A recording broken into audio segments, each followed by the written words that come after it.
Kalbimdeki mezara, içimdeki acılara, neydin ne oldun? Rapim değmezmiş diyen bütün arkadaşlara.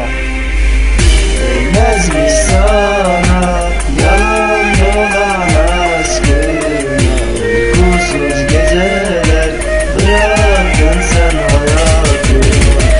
Değmezmiş sana yalan dolan aşkına, uykusuz geceler bıraktın sen hayatıma. Attım jileti, kestim minekleri, yetmedi mi sana hiçbir şeyim? Canımı verdim eline, sattın sen şerefsizin birine. Gittin sen bakmadın hiç gerine, gömdüm artık seni geçmişime. Dönersin sen sürüne sürüne, bakmam senin çirkin yüzüne. Layık değilsin benim gibisine, zararı sadece kendine. Yazık ettin sevgime.